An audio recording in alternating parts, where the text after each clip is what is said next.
Right, I'm going to start with the nation. Buhari seeks APC governor's support to pick successor. Buhari and his unfolding succession plan.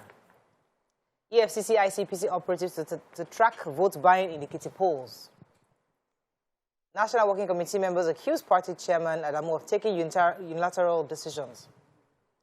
Monkeypox, FG bans sale of consumption of bushmeat. Nima, are you hearing? Members gave my abductors 100 million naira ransom, says Methodist prelate. And Oyetola condemns police shooting of the Nation reporter. Okay, let's start with the major headline, Tope. Yeah, so the conversation took a different... Our president broke the table yesterday. Yes, the conversation took a different turn when the president called all the governors for APC into a closed-door meeting. Well, it wasn't closed door. We know what he said. The press media released his speech. But the highlight of what he said was his wish to solicit the support of all the governors in picking his word, my successor. So, which was a shock because everybody felt like the president was going to be neutral. He said it over and over again that he was going to be neutral. But this shows he's going to be involved in the picking of his successor.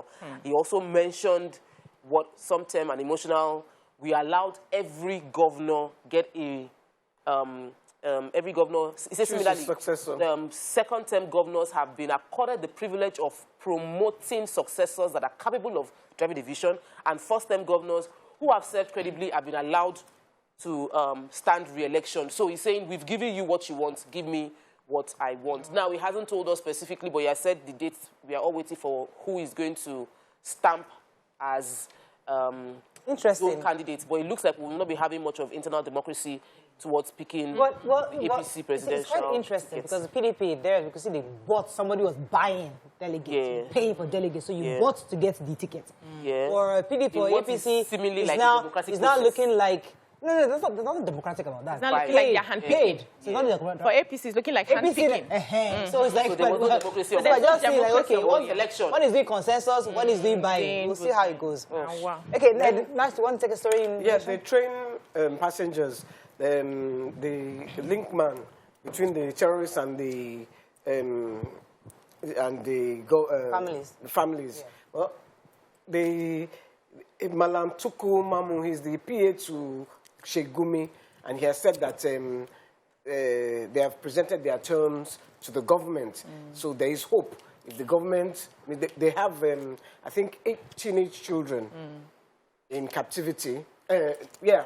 By the government. The government has arrested 8 of their teenage children. So once they release them, they will release the 62 passengers. And hopefully they did a video where they were begging the government. They were supposed to kill them, but they've given them a 2-week extension. Yeah. Okay. So the federal government yesterday banned the sale and consumption of bushmeats.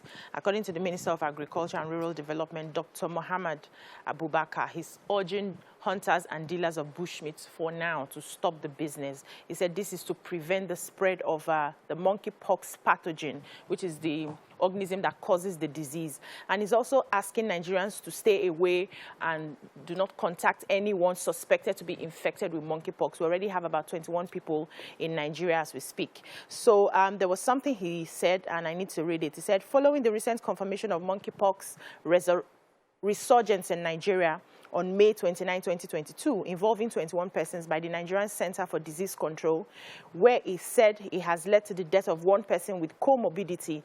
The Federal Ministry of Agriculture and Rural Development, through the Department of Veterinary and Pest Control Services, is collaborating with the NCDC and stakeholders in one health team to ensure the situation is contained. And there were some of the measures that they've asked us to use. They said people must avoid contact with those persons suspected to have monkeypox.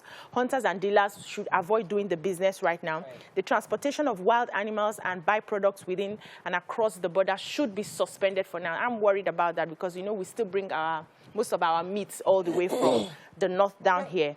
Then the silos, stores, and other agricultural storage facilities must ensure that they prevent it by, using most of their insecticides to avoid contamination, and a lot of other things that we need to start paying attention to. Wash your hands as much as you can daily and just be careful. All right, so very quickly now, the National Working Committee are complaining. Two of their members, actually, Saliu Lukman of the APC, and I think it's Isaac Kekemeke, are complaining that the new chairman of the APC is taking unilateral decisions. According to him, his council meeting within the last 48 hours, they're convinced beyond a doubt that this is a deliberate attempt to foist a fait accompli. And what that means is that they want to take decisions. He wants to take unilateral decisions for the party. And they're complaining and saying that they want to be part of the decision. And they said, according to him, within the 2 months that he's been a party member, he has not been able to make decisions that include all party members. Because people say he's not really APC person anyway. Moving on to the Punch very quickly. Presidency search for strong consensus candidate. Buhari directs APC governors. Lagos factory worker loses hand in industrial accident. Firm blames victim.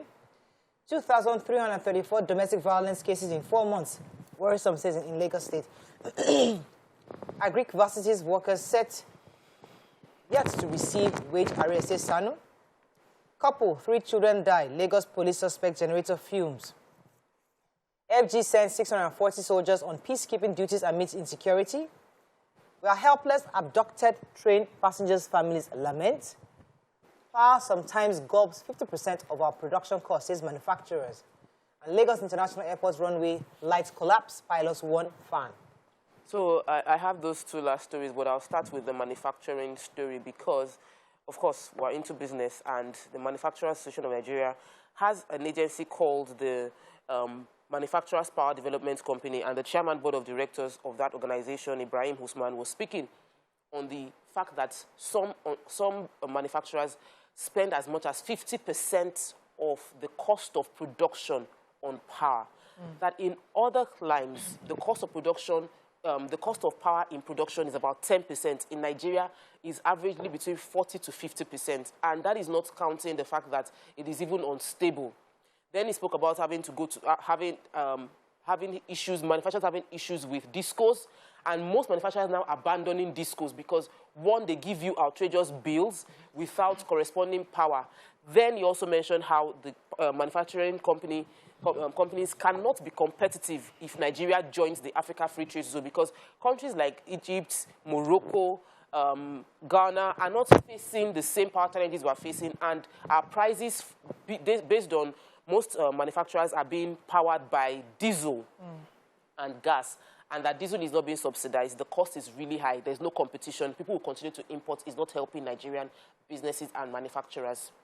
Okay. Okay. Are you taking the... Anyone you take, I'll take the other one. Apapa's story?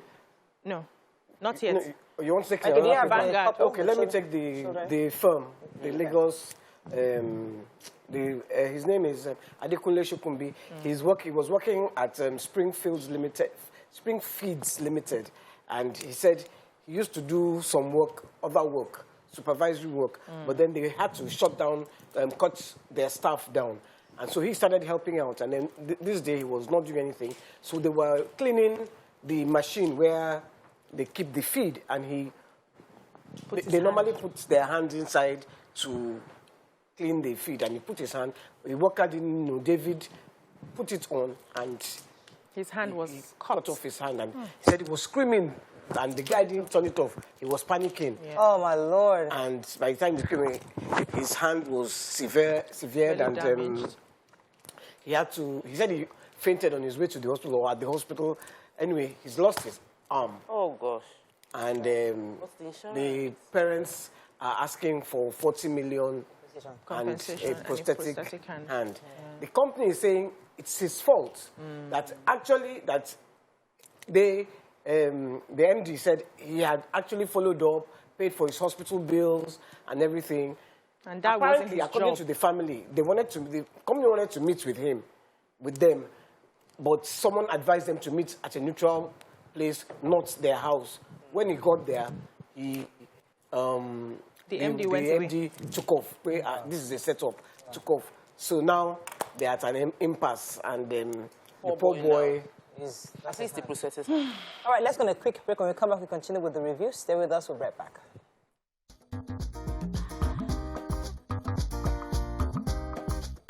Stay tuned. Your View will be right back. Thanks for staying with us. We're still reviewing Punch. Yes, so the family and friends of Lawrence Olorungbo and his wife and 3 children were thrown into mourning after they found their decomposing bodies in their apartment at the Apapa area of Lagos State. So what happened was, I think one of their friends was trying to reach Lawrence for a very long time, and he wasn't taking his calls.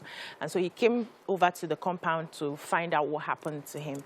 And by the time he got close to the door, he was perceiving a very dangerous smell.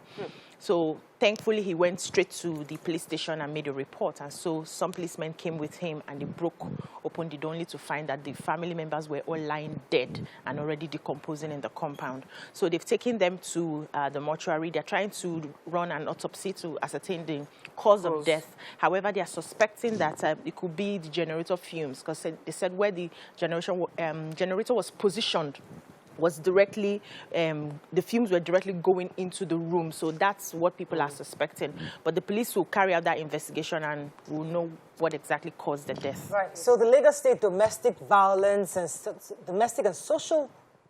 Lagos State Domestic and Sexual Violence Agency released some staggering numbers yesterday. Said that 2,334 cases of domestic violence and 4 deaths were recorded within the state for just last 6 months.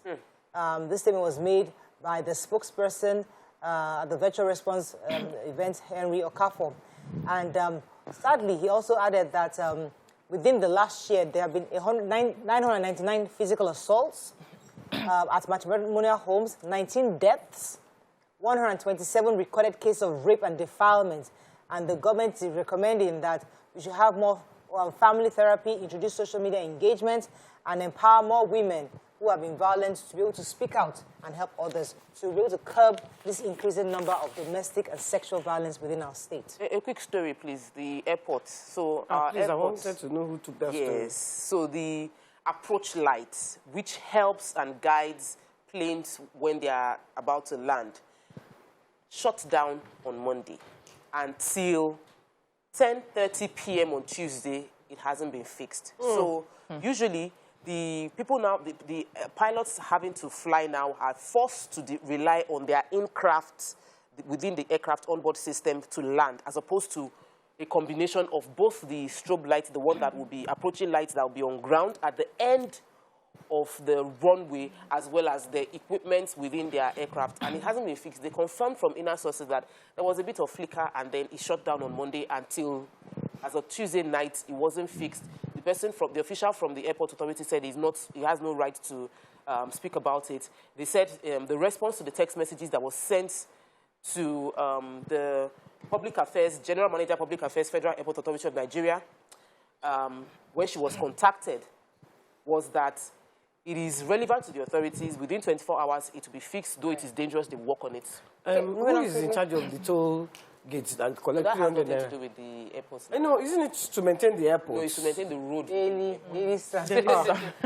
Buhari meets governors, gives hints of preferred successor. INEC to partner ICPC and EFCC to stop vote buying. PDP primaries, why Bala Mohammed refused to step down for Atiku.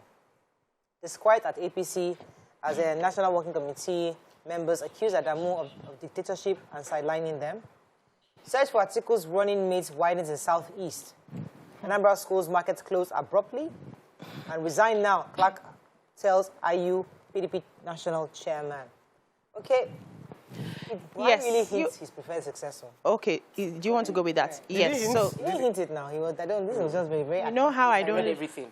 I read the speech. Go ahead. how I don't like to take political stories, but this one caught my attention today, and I decided to take it. So we know now that the PDP has Atiku as their presidential candidate, and one of the governors, that's Governor of Bauchi State, Alhaja Bala Mohammed, did not step down from the primaries. You know, there were some of them who wanted to contest for that position, but at the tail end, they were advised to step down. Tambuwal stepped down on stage, and they were expecting that the Bauchi State governor would step down, but he did not. And so some political northern elements are now saying that they are going to deal with him, that it seems like he's not in support of that northern consensus. Yes, northern consensus and unity. And he was explaining that one of the reasons he didn't want to step down was the fact that it will cause a division. It will seem like all the northern forces are fighting against the southern forces in one political party. So him stepping down will just show that the north and the south are divided even in one political party. And once they are divided, the APC will have an edge over their political party, and that's one of the reasons he didn't step down. He also said that, according to him, he felt it was too soon and too sudden. They did not have any conversation with stakeholders on their need to step down, only for them to stand up on stage and people are stepping down. That he, for his own human rights and national unity that he always, preaches for, it's very difficult for somebody like him to step down just like that without having that proper conversation. But those strongholds in the party are saying that we remember that in 2010, when the president was away and you were in the Senate, you were the one that also said that the vice president should step in place of the president at the time. That it seems like you have something for the South and you have you are against your own people. We are waiting for you when it comes to politics. We will deal with you. But he's saying he doesn't mind. Moving on now, there's another story that caught my attention. INEC. So the INEC chairman, Mahmoud Yakubu, was speaking yesterday in Ekiti. He actually went to go and visit the traditional rulers towards the June 18th elections coming up in Ekiti. And was advising them, was telling them actually, that the INEC will be partnering with the EFCC and the ICPC to ensure voters are not induced by candidates or political parties. And I was shocked when I heard, I'm like, what happened last weekend? Were you not there? I know EFC was there, but there were lots of buying going on.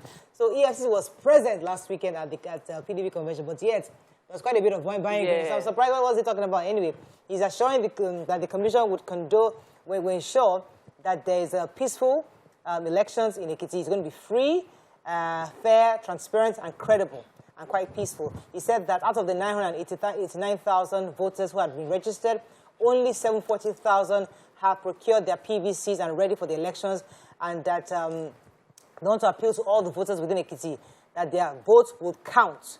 We will still return to interact with other critical stakeholders on how to have a peace. So they're saying your vote will count. Don't rush, don't steal, don't collect money, your votes will count. Well, I want to take this, but just to add to your story, I'll feel really bad if no prosecution takes place concerning what happened at the PDP and the way everybody keeps saying buying there's no evidence sold votes. Just saying, you know, bought, so did you see the buying? They can trace accounts. How did that money get into your account? What did they do in your account? What if you just donated dollars? Let me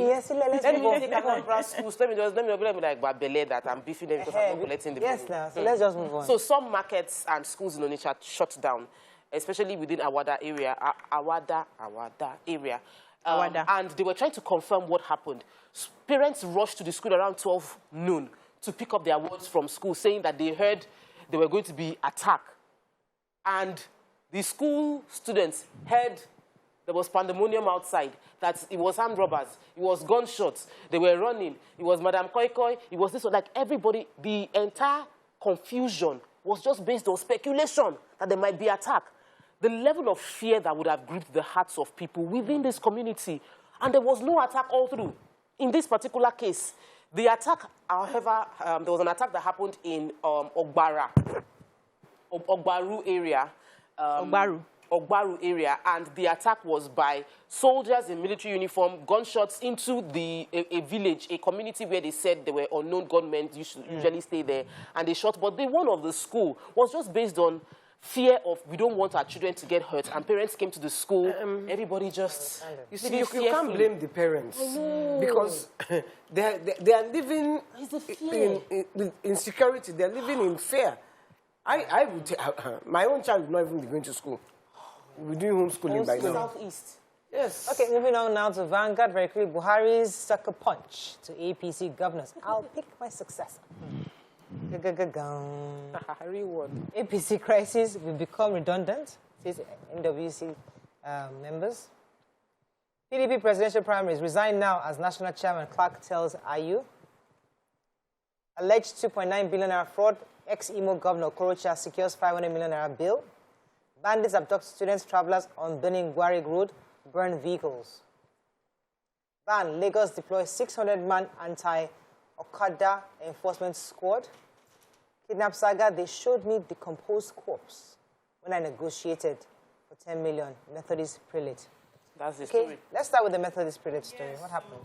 So this Methodist prelate, I think Miriam had taken the story about 2 times. This is just an update. And he was narrating his experience, what he went through in the hands of the abductors. So he said that by the time he was abducted, they had taken him over 15 kilometers where he walked.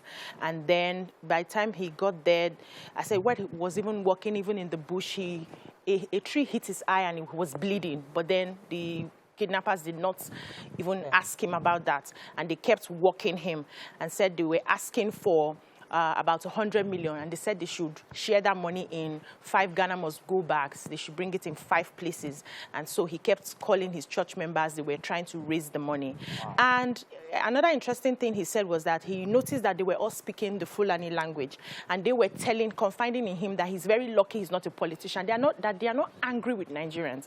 They are actually angry with the president, but this is just how they can get to him. And their plan is that they are going to position themselves in every part of the state. Afterwards, they are going to take over the whole country, that the land belongs to them. And so he was worried because he said he noticed that there were soldiers around that vicinity that they were parading them. And those ones were not paying attention to what was happening. He said these people had their cows, about 200 in one area, and yet they were doing criminal activities behind other areas. And so he's calling on the federal government to do more. He says that they did not pay attention to him. The federal government was not involved. The military was not involved in that negotiation with getting him out, and he understands that there's a ban on ransom payment, but of course he needed to get out. It was his church members who raised the money. So the government needs to do more. Most of the soldiers know where these people are, but nobody's doing anything to get them. It was really scary. He also said the leader was just 35 years old. Yeah. And the rest were young kids, 18. Something. And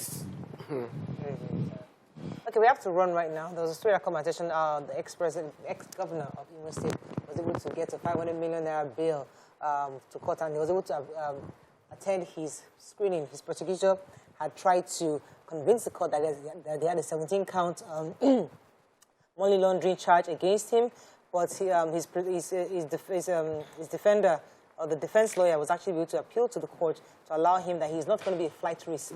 Because that's what they thought, that he might run away like the last time, that he didn't show up. But they're saying that, no, that they were ensure that he comes back to court. So with that, he was allowed to go for his screening yesterday, and we saw the pictures. but he didn't run away now. He just didn't come. He just didn't show up. They invited him a few times, he just didn't show up. That's what happened. Okay, that's all we can take on Front Page Review. When we come back, move on to our first topic of the day. Stay with us. We'll be right back.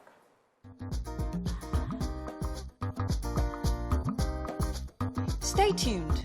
Your View will be right back.